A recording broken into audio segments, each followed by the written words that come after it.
అలా నిలబడి ప్రార్థించుదాము. మమ్మల్ని మిక్కిలిగా కనికరించిన మా ప్రభు మీ ప్రియకుమారుడు యేసుక్రీస్తు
పరిపూర్ణమైన జీవముతో లేవటం అనేటువంటిది ఆ తండ్రి యొక్క ప్రణాళిక. ఏ విధమైనటువంటి భేదం తేడా లేకుండా ముందు పరిచర్యలో ఏ రీతిగా ప్రభువు ఆదేశించున్నాడో, ఎలాగ మాట్లాడి ఉన్నాడో, అదే రీతి అయినటువంటి ఆదేశం ఈ 40 దినాల వ్యవధిలో 11 సార్లు కనిపించినప్పుడు, ఆ 11 సార్లు కనిపించినప్పుడు ఆ ప్రభువు ఆదేశాన్ని ఇస్తూనే ఉన్నాడు. కానా వివాహంలో ఎంతో కొరత, మనం తెలుసు ఆ విషయం. అనేక మార్లు మనం ఆ యొక్క విషయాన్ని ధ్యానించుంటాం. ద్రాక్షరసము అయిపోయింది. అక్కడ తల్లి యేసుక్రీస్తు ప్రభుతో చెప్పుట అనేటువంటిది మనకు తెలుసు. ప్రభుని యొక్క ఆదేశం పరిచారకులకు ఏమిటి? 6 రాతి బాణలు ఉన్నాయి, 6 రాతి బాణలు నిండా కూడా నీళ్లతో నింపండి అని ఆదేశం. ఆ 6 రాతి బాణలు ఇప్పుడు కూడా అవి ఉన్నాయని వెళ్ళి చూసి వచ్చిన వారు తెలియపరుస్తూ ఉన్నారు. అది కల్పితం అనేటువంటిది కాదు, అక్షర సత్యముగా జరిగినటువంటి ఒక సంఘటన సందర్భం. కానాను ఊరిలో అక్కడికి వెళ్ళి ఈ రోజున కూడా చాలా మంది చూసి పెళ్ళైన వారు వెళ్ళి మరలా అక్కడ పెళ్లి చేసుకోవడం అనేటువంటిది ఒక సాధారణముగా ఈ రోజున జరుగుతున్నది. అదొక ఆశీర్వాదం అనేటువంటిది. అక్కడ కొరత అనేటువంటిది తీసి ప్రభు సమృద్ధిని కలుగజేసి ఆ పెండ్లి ఇంటిలో మరి ఘనమైనటువంటి కార్యాన్ని జరిగించడం మనం చూస్తాం. శిష్యులు అనుమానించలేదు. ద్రాక్షరసము కావాలి, నీళ్లు పోయమన్నాడు, ఏంటి ఇది అని శిష్యులు అనుమానించలే. అప్పటికే యేసుక్రీస్తు ప్రభుని చూశారు శిష్యులు దగ్గర ఉండి. అనేక అద్భుతాలు చేయటం చూశారు. గుడ్డి వారిని, కుంటి వారిని, మోగవారిని బాగు చేయటం చూశారు. విపరీతమైనటువంటి గొప్ప తుఫానును స్వాధీనపరుచుకున్నట చూశారు. కనుక శిష్యులు నమ్మి, పరిచారకులు ఆ యొక్క నీటిని అంచుల మట్టుకు పోయిగా ఆ నీరు ద్రాక్షరసముగా మారినట్లు మనం చూస్తాం. ఆదేశము ఆయన ఇచ్చినప్పుడు, సందేహింపక ఆదేశాన్ని జరిగించినప్పుడు పొందినటువంటి ఆశీర్వాదం అనేటువంటిది గొప్ప మేలు అనేటువంటిది విశేషముగా మనం ఈ సమయాన జ్ఞాపకము చేసుకోవాలి. ఆయన పరిచర్య చేయమని ఆజ్ఞ నిత్యము కూడా. ఆయన చేయకుండా ఆర్డర్ అనేటువంటి చేసేవాడు కాడు. ఈ లోకములో శిష్యులు జాలరులుగా ఉన్నప్పుడు, శిష్యులుగా మారిన తర్వాత ప్రభువు చివరి రాత్రి భోజన సమయంలో యేసుక్రీస్తు ప్రభు ప్రతి ఒక్క శిష్యుని యొక్క పాదాలను కడిగాడు. ఆయన పాదాల కంటే ఇంకా తక్కువగా మనం చూసేటువంటి అవయవము మరి ఒకటి లేదు శరీరంలో. పాదాలను, అది దుమ్ము ధూళితో ఉన్నటువంటి పాదాలు, అలాంటి పాదాలను పరిశుద్ధుడైనటువంటి యేసుక్రీస్తు ప్రభుల వారు వాటిని తాకి పట్టుకొని వాటిని శుభ్రపరిచి తువాళ్ళతో తుడిచి ఎందుకు చేస్తున్నాడు కూడా చెప్తున్నాడు. నేను మీకు మాదిరిగా ఎలాగా చేస్తాను, మీరు కూడా ఒకరి పాదములు ఒకరు కడగవలసినదే అని పోయిన ఆదేశ గురువార దినమందు మనము ధ్యానం చేశాం. ఎన్నో రకాలైనటువంటి ఆదేశాలు ప్రభు ఇస్తూ ఈరోజు కూడా పునరుద్ధాన ప్రభు ద్వారా కూడా ఆదేశింపబడుట అనేటువంటిది ఒక ఆశీర్వాదకరమైనటువంటి ధ్యానాంశం ఈ రోజున. ఆ ధ్యానాంశంలో భాగముగా ఇర్మియా గ్రంథంలో 9వ అధ్యాయము మనం ఈరోజు కొన్ని వచనాలు 1 నుండి 10 వరకు చదవగా మనం విన్నాం. మొదటి వచనం చూస్తే ఇర్మియా గ్రంథం, జనులలో హతమైన వారిని గూర్చి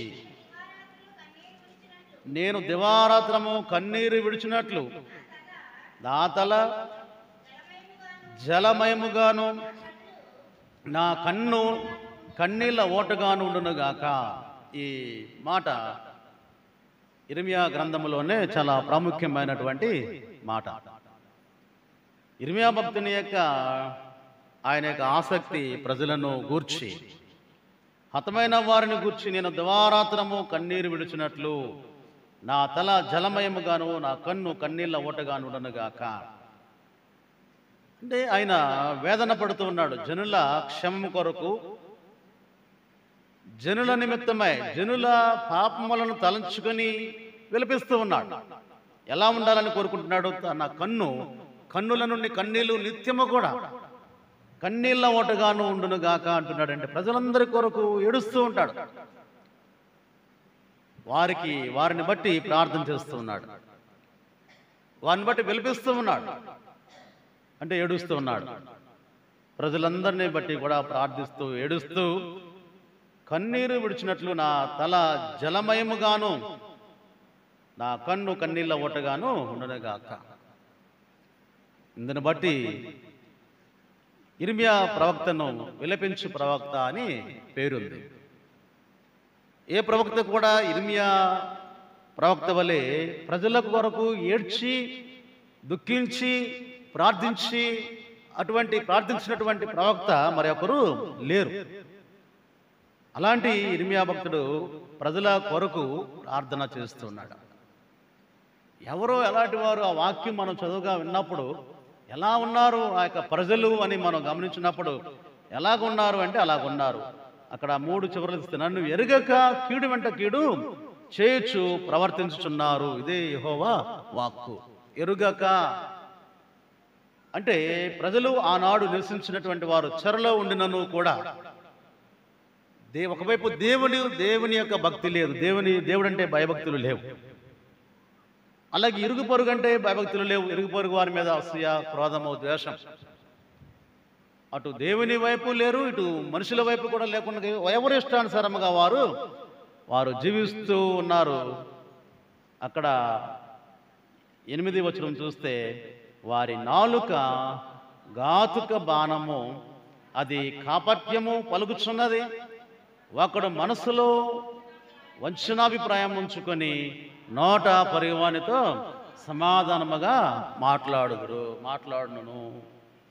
మానవుని యొక్క చేదైనటువంటి అహంకార, మానవుని యొక్క మనస్తత్వం ఎలాగట? వంచనాభిప్రాయం, మోసగించాలి, మోసపరచాలి అనేటువంటి అభిప్రాయం మనసులో ఉండి వాడట పైకి సమాధానముగా మాట్లాడతాడు కదా. ఇంత అంటే బాగా మధురముగా మాట్లాడేటువంటి మాటలు. కానీ వాడి నాలుకట ఘాతుక బాణం. చాలా పెద్ద పెద్ద పదాలు ఒక మనుషుని గూర్చి వాడబడుట అనేటువంటిది ఆశ్చర్యం. అది కాపట్యము పలుకుచున్నది. పైకి బాగానే మాట్లాడుతున్నాడు, కానీ లోపల మోసపరచాలి. పైకి ప్రేమగా మాట్లాడుతుంటాడు, లోపల మాత్రము ద్వేషం ఉంటుంది. మనిషి ముందు ఒక రకంగా, మనిషి వెనక ఒక రకమైనటువంటి మాటలు. అలాంటి జీవితాలే మాత్రమే కాకుండా పొరుగువానికి హాని చేయుట అనేటువంటివి చూస్తూ ఉన్నాం. వాటందరిని బట్టి కూడా ఇర్మియా ఏడుస్తున్నాడు. నా కన్నీళ్ళు ఒట్టగాను ఉండునుగాక అని ప్రార్థిస్తున్నాడు. ప్రజల పాపములను జ్ఞాపకం చేసుకుని వారిని బట్టి వేదన చెందుతూ ఉన్నాడు. అదే చోట 8వ అధ్యాయంలో 21వ వచనం చూస్తే, ఇర్మియా 8:21లో కూడా చూస్తే, నా జనుల వేదనను బట్టి నేను వేదన పడుచున్నాను, వ్యాకుల పడుచున్నాను, ఘోర భయము నన్ను పట్టి ఉన్నది. నా జనుల వేదనను బట్టి నేను వేదన చెందుచున్నాను, వేదన పడుచున్నాను, వ్యాకుల పడుచున్నాను అని ప్రజలందరి యొక్క భారము తనపైని మోపుకుంటూ ఉన్నాడు. ఇర్మియాకు దేవుడు అప్పగించాడు ప్రజలను. అయ్యా పిలిచాడు ప్రభు. ఇర్మియా అన్నాడు, ప్రభా నేను చిన్నవాడిని, యవనస్తుని, నా వల్ల కాదు అంతమందిని నేను వాక్యాన్ని అందించటం, అంతమందిని సరైన క్రమంలో పెట్టడం అనేటువంటిది నా వలన కాని పని. నేను బాలుడను. ప్రభు అంగీకరించాల. నిన్ను గర్భములో రూపింపక మునిపే నేను నిన్ను ఎరిగి ఉన్నాను, నేను నిన్ను ప్రత్యేకపరిచాను, నేను నిన్ను ప్రతిష్ఠించాను. ఇర్మియా, నీవు వచ్చి నేను అప్పగించబడ్డ పని చేయాలి. అది ఒక ఆదేశం. యెహోవా దేవుడు ఇర్మీయా ప్రవక్తను యవన ప్రాయంలోనే పిలిచి తనకిచ్చినటువంటి ఆదేశానుసారమైనటువంటి ఆ యొక్క ప్రకారముగా ఇర్మీయా భక్తుడు నడుస్తూ ఒక పెద్ద ప్రవక్తగా రాను అని చెప్పినటువంటి వాడు ఇర్మీయా పెద్ద ప్రవక్తగా అత్యధిక కాలము ఇశ్రాయేలుల పక్షాన, యూదా పక్షాన మరి వారి తరపున నిలిచినటువంటి పెద్ద ప్రవక్తగా మరి దేవుడే తనని నడిపించాడు. ఇర్మీయా పట్ల ప్రజలు చాలా అహంకారంగా ప్రవర్తించారు. నువ్వా మాకు వచ్చి చెప్పేది అన్నారు ప్రజలు. ఇంటివారు సహా తనని త్రోసివేశారు. 11వ అధ్యాయంలో ఉంటుంది ఇర్మీయా గ్రంథం 11:18 వచనం చూస్తే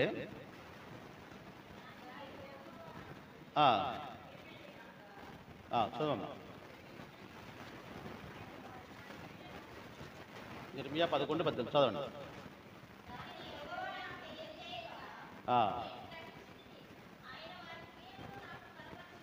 ఆయన వారి క్రియలు నాకు కనబరచెను, అయితే నేను వదకు తేబడుచుండు సాధువైన గొర్రెపిల్ల వలె ఉంటేని మనము చెట్టును దాని ఫలమును నశింపజేదము రండి, వాని పేరు ఇకను జ్ఞాపకము చేయబడకపోనట్లు బ్రతికి వారు ఉండకుండా వాని నిర్మూలము చేయను రండి అని వారు నా మీద చేసిన దురాలోచనలను నేను ఎరుగక వింటిని.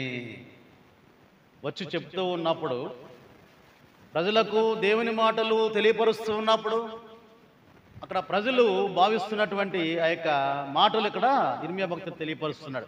అనుకున్నారంట, మనం చెట్టును దాని ఫలమును నశింపజేద్దాం కదా, వాని పేరు ఇక జ్ఞాపకము చేయబడకపోయినట్లు బ్రతికి వారిలో ఉండకుండా వారిని నిర్మూలన చేద్దాం. అందరూ కూడా త్రోసివేశారు. ఇతనేమో వారి కొరకు వేదన పడుచున్నాను, వేకులు పడుతున్నాను, ఎంతో వేదన చెందుతున్న నా కన్ను కన్నీళ్ళ ఓటగా ఉండాలంటున్నాడు. తల జలమయమైపోవాలి, వారి కొరకు దుఃఖిస్తున్నాను అంటున్నాడు.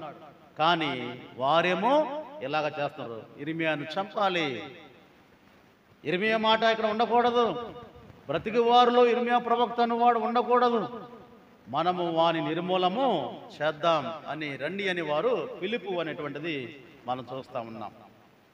గొర్రెపిల్ల వలె, వదకు సిద్ధపరచబడినటువంటి గొర్రెపిల్ల వలె అంతా మౌనముగా తన పని తాను జరిగిస్తున్నాడు. శ్రమపడు వారి నిమిత్తం, దేవుని ఎరుగక తప్పులు చేస్తున్నటువంటి వారి నిమిత్తం, దేవునికి దూరస్తులుగా ఉన్నటువంటి వారి నిమిత్తం ఇర్మీయా భక్తుడు ప్రార్థిస్తున్నాడు. ఎలాంటి ప్రార్థన? కన్నీటి ప్రార్థన. ఈ క్వాలిటీస్ మనం చూస్తే జనుల వేదనను బట్టి వ్యాకుల పడుతున్నానని, వేదన పడుతున్నానని ఇర్మీయా భక్తుడు గొర్రెపిల్లవాని వలె, వదకు తేబడిన గొర్రె వలె నేను మౌనముగా ఉన్నాను. నా పేరు లేకుండా బ్రతుకుచున్న వారిని నేను లేకుండా చేయాలని, నిర్మూలన చేయాలని, నాశనం చేయాలని వారందరూ కూడా నా పట్ల కాపుగాస్తున్నారని 1-2 మార్లు ఇర్మీయాను గుంటలో పడవేయటనేటువంటిది కూడా మనం చూస్తూ ఉన్నాం. కాళ్ళకు పెద్ద బండ బిగించినట్లుగా కూడా వాక్యాల్లో మనం చూడగలం. తీవ్రమైనటువంటి తిరస్కారణ ప్రవక్తను వారి కొరకు ప్రార్థిస్తూ ఉన్నాడు, ఆయనను కూడా వారు ఒప్పుకోవటం లేదు.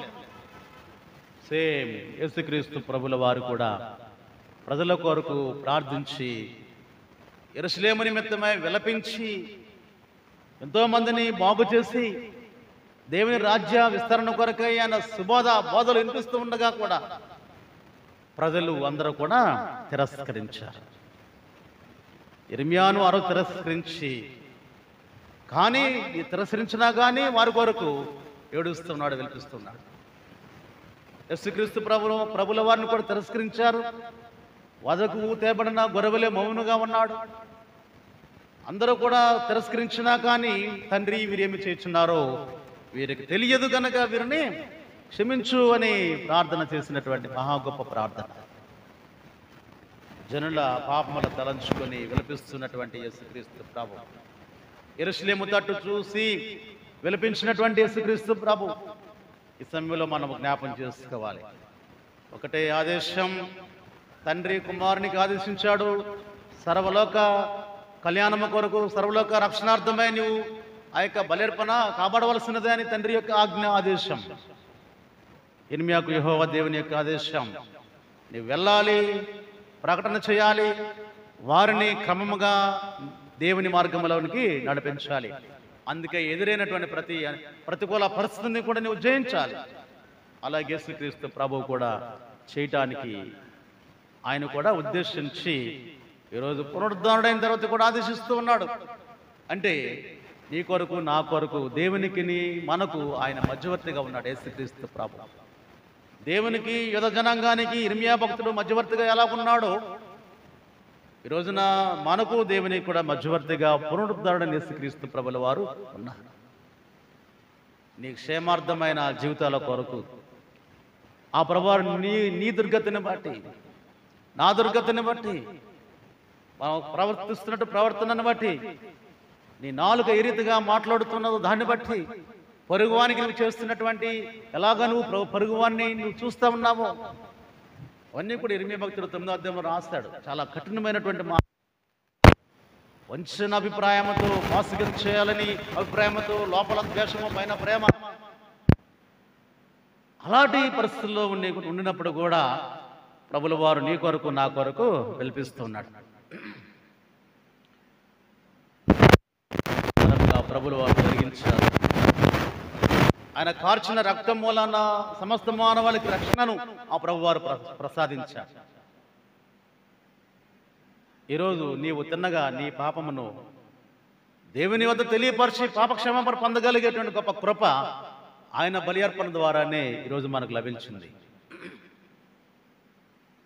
దేవాలయపు చెర నడిమికి తిరుగుడు ద్వారా ప్రభుని యేసు నువ్వు తిన్నగా ఆయనతోనే నీవు మాట్లాడే గొప్ప కృప ఆ రోజు శిలువ బలిపనం ద్వారా మన కోరిక రోజున అనుగ్రహింపబడింది. అంటే నీవు నేను ఒక ధన్యకరమైన స్థితిలో ఉన్నాం, ఆశీర్వదించబడిన బిడ్డలుగా ఉన్నాం. ఆ శిలువ బలి అర్పణ, ఆయన పునరుద్ధానం ద్వారా ఈరోజు మనందరం కూడా ఎంతో గొప్ప నెమ్మది గల జీవితాలను మనం కొనసాగిస్తూ ఉండట అనేటువంటిది ఆ పునరుద్ధరణ యేసుక్రీస్తు ప్రభుల వారి ద్వారా మరలా మనము నేర్చుకుంటున్నాం, తెలియజేసుకుంటూ ఉన్నాం. సువార్త వాక్య భాగంలో కూడా మనం చూసినప్పుడు 20వ అధ్యాయం యోహాను సువార్త 19వ వచనం, ఆదివారము సాయంకాలమున శిష్యులు యూదులకు భయపడి తాము కూడి ఉన్న ఇంటి తలుపులు మూసుకుని ఉండగా యేసు వచ్చి మధ్యలో నిలిచి మీకు సమాధానము కలుగును గాక అని వారితో చెప్పాను. చాలా ఆదివారం తెల్లవారుజామున ఆయన లేచినాడు మృతులలో నుండి. మృతులందరూ కూడా అలాగున్నారు, కానీ సజీవునిగా యేసుక్రీస్తు ప్రభుల వారు మాత్రమే ఆ మరణపు ముళ్ళు విరిచి మరణాన్ని జయించి లేచాడు. ఆదివారం ఉదయం జరిగింది అది. ఆదివారం సాయంకాలం ఎక్కడికి వచ్చాడు అంటే యూదులకు భయపడి తాము కూడిన ఇంటి తలుపులు మూసుకుని ఉండగా యేసు వచ్చి మధ్యలో నిలిచి, ఎవరి మధ్య? శిష్యుల మధ్య. శిష్యులకు చాలా గొప్ప ఆధిక్యత యేసుక్రీస్తు ప్రభుల వారు ఇచ్చారు. ఆయన వలె ఉండుటకై, ఆయన వలె అధికారం ఇచ్చి మీరు అన్నిటి మీద కూడా అధికారులుగా అధికారముతో మీరు దయ్యాలను వెళ్ళగొట్టండి, రోగులను స్వస్థపరచండి, దేవుని రాజ్య విస్తరణ కొరకు బోధించండి అని వారిని ఆశీర్వదించి అధికారం నుంచి పంపించగా వారు ఈరోజు ఏం చేస్తున్నారంటే యూదులకు భయపడ్డారు. ఒకటి, తాము కూడిన ఇంటి తలుపులు మూసుకుని ఉన్నారు. ఈ రెండు కూడా వారు చేస్తూ ఉన్నారు. యేసుక్రీస్తు ప్రభుల వారు వారి మధ్య నిలిచి మీకు సమాధానము కలుగునగాక అని వారితో చెప్పాను. మానవులకు భయపడుతూ ఉన్నారు యేసుక్రీస్తు ప్రభుని శిష్యులు. యూదులకు భయపడుతున్నారు అంటే మనుషులకు భయపడుతున్నట్టు లెక్క. మనుషులకు భయపడి తలుపులు వేసుకున్నారు. ఎందుకు భయపడుతున్నారు? శిష్యులను కూడా హింసిస్తారేమో. ప్రాణభయం, ప్రాణం పైన భీతి. వారి భయము దేవుని ఎడల కలిగి ఉండాలి, కానీ మనుషుల ఎడల భయం కలిగి వారైతే తలుపులు వేసుకుని కిటికీలు వేసుకుని ఆ గదిలో వారందరూ కూడా బిక్కి బిక్కుమంట కూర్చున్నారు. ఆయనతో తిరిగారు, ఆయనతో పరిచర్యలో పాల్గొన్నారు. ఆయన ద్వారా అనేకమైనటువంటి మా బోధ అంటే మాటలు ఆలకించడానికి శిష్యులను ప్రభువారు సిద్ధపరిచాడు. సంసిద్ధులను చేసి లోకానికి వెళ్ళండి అని యేసుక్రీస్తు ప్రభువారు చెప్పినా కానీ వారి నమ్మక పునరుద్ధానాన్ని వారు భయపడుతూ ఉండటం అనేటువంటిది మనం ధ్యానించాం గతకాలంలో కూడా. మనుషులకు వారు భయపడుతూ ఉన్నారు, తలుపులు వేసుకున్నారు. ఇక్కడ మనం చూద్దాం, యెషయా గ్రంథంలో కూడా ఆ మాట రాయబడింది. 51వ అధ్యాయము 12వ వచనంలో, యెషయా 51:12వ వచనంలో, నేనే మిమ్మును ఓదార్చువాడను, చనిపోవు నరునికి, తృణమాత్రుడగు నరునికి ఎందుకు భయపడదువు కదా దేవుని యొక్క ప్రశ్న.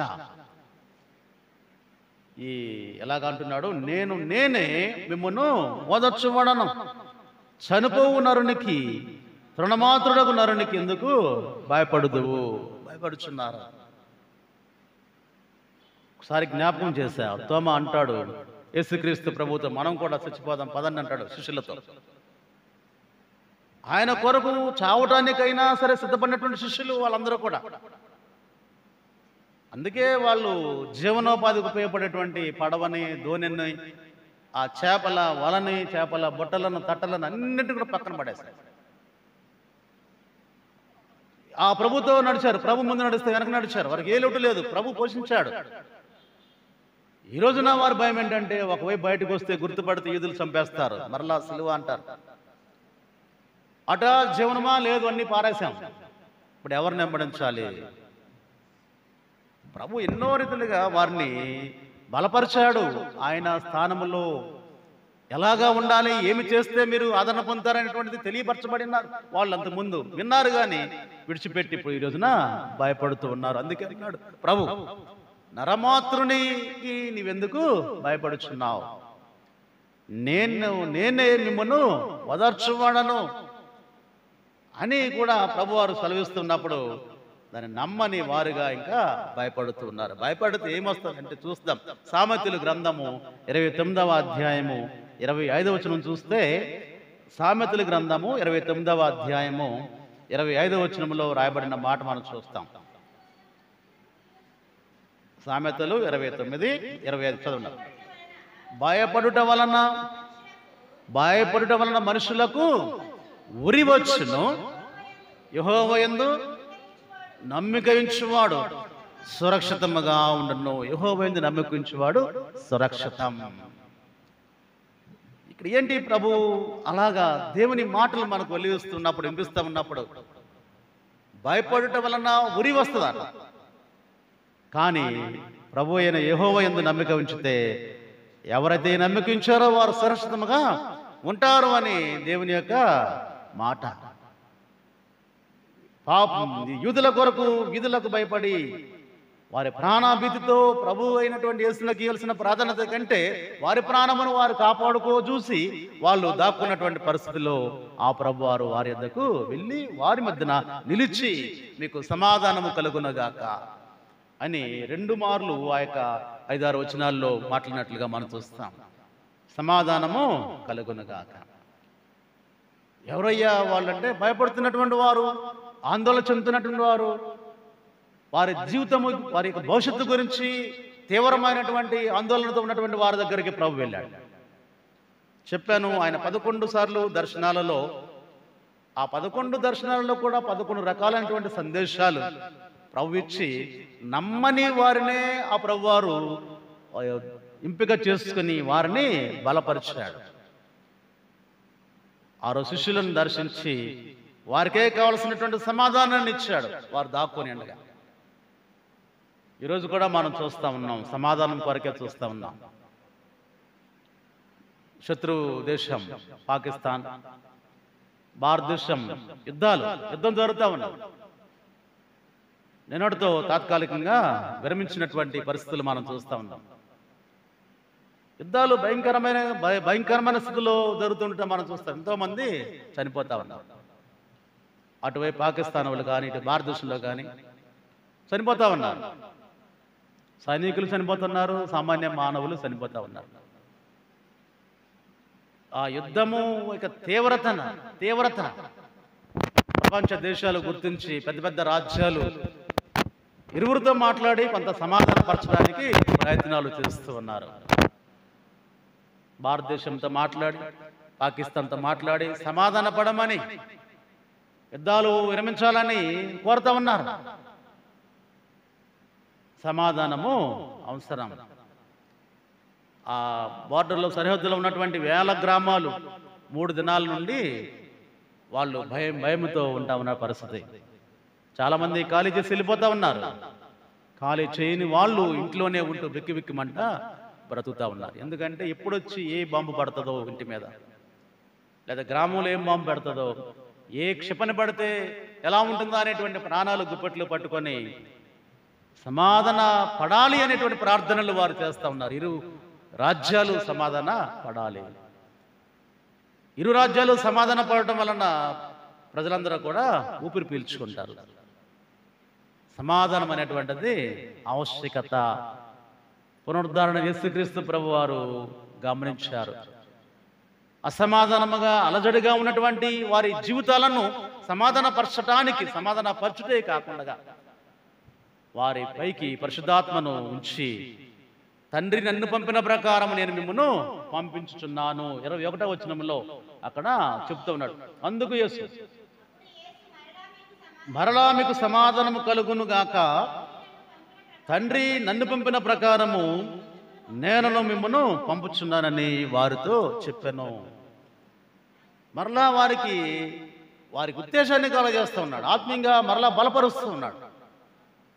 వారిని పిలిచినటువంటి పిలుపు ప్రకారముగా వారు నడవటం లేదు, కానీ ఈ సమయమున మరలా వారికి జ్ఞాపకం చేస్తూ మిమ్మల్ని పిలిచిన పిలుపును తగినట్లుగా మీరు నడుచుకోవాలని వారిని బలపరుస్తున్నాడు. తండ్రి నన్ను పంపాడు, నేను మిమ్మల్ని పంపిస్తున్నా. తర్వాత వచ్చిన పరిశుద్ధాత్మను పొందండి, ఆయన ఈ మాట చెప్పి వారి మీద ఊది పరిశుద్ధాత్మను పొందండి అని వారిని ఎంతగానో ఆత్మీయ స్థితిలో బలపరిచాడు. ఈ దర్శనములో ఉన్నటువంటి ప్రాముఖ్యమైనటువంటి మర్మం ఏమిటి అంటే, భయపడుతూ ఉన్నటువంటి వారిని దారిపరిచాడు. భయపడుతూ ఉన్నటువంటి వారికి చెప్పాడు, నరులకు భయపడవద్దు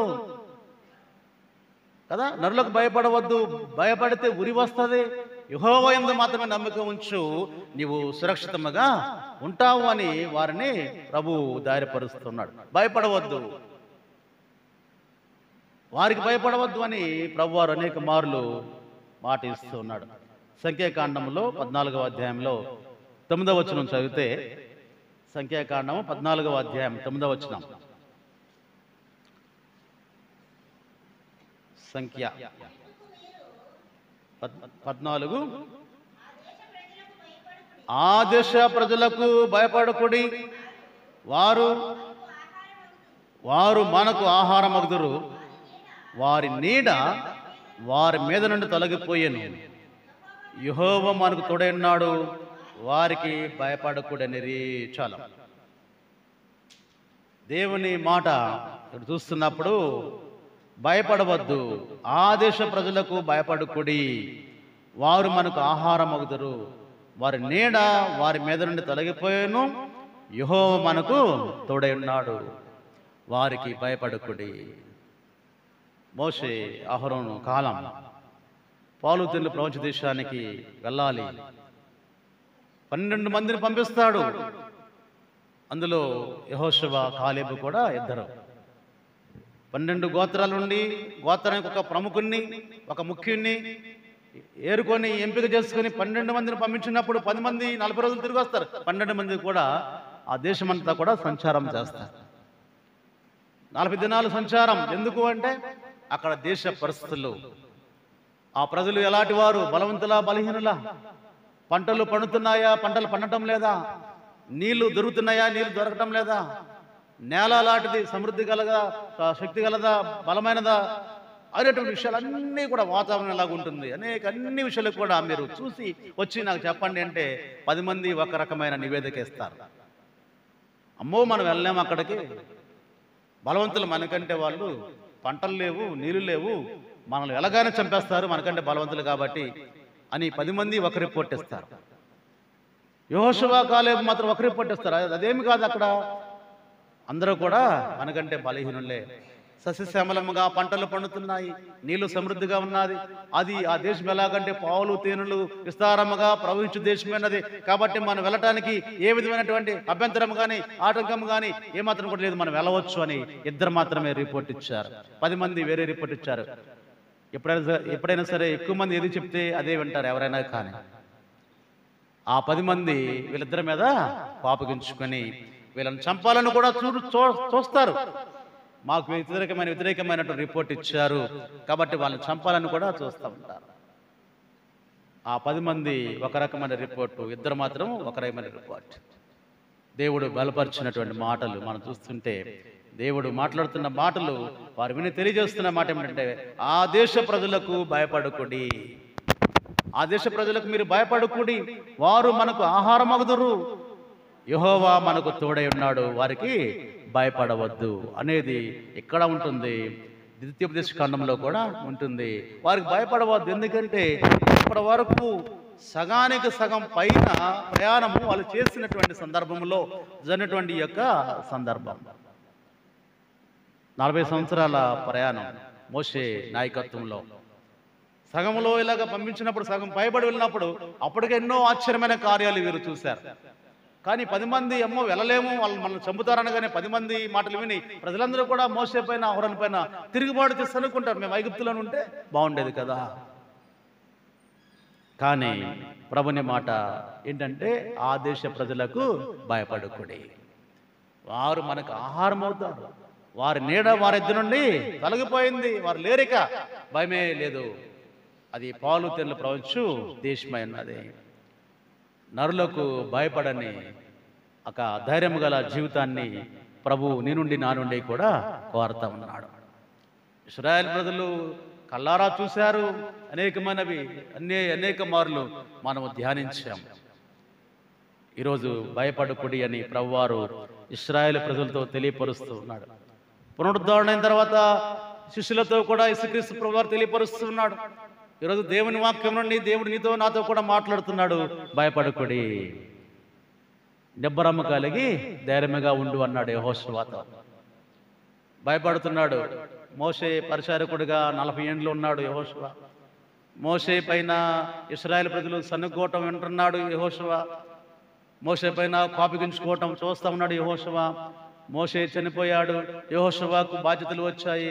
యెహోషువ, బాబు ఇంతమందిని ఎలాగ నేను నడిపించాలి, మోషేనే ప్రజలు ఊరుకోలేదు, మళ్ళీ నన్ను ఎలాగ ఊరుకుంటారు అని ఆలోచన చేస్తున్న తరుణములో దేవుడు మాట్లాడాడు, మోషేకు తోడైనట్లుగా నేను నీకు తోడే ఉంటాను, నిబ్బరం కలిగి ధైర్యముగా ఉండు, బహుధైర్యముగా ఉండని ప్రభు 1-2 సార్లుగా ధైర్యపరిచి యెహోషువ ద్వారా ఎన్నో బలమైన కార్యాలు దేవుడు జరిగించుట వాక్యములో మనం చూస్తాం. ఆయన బలపరిచి ఆయన కొరకు పని చేయించుకుంటూ ఉన్నాడు.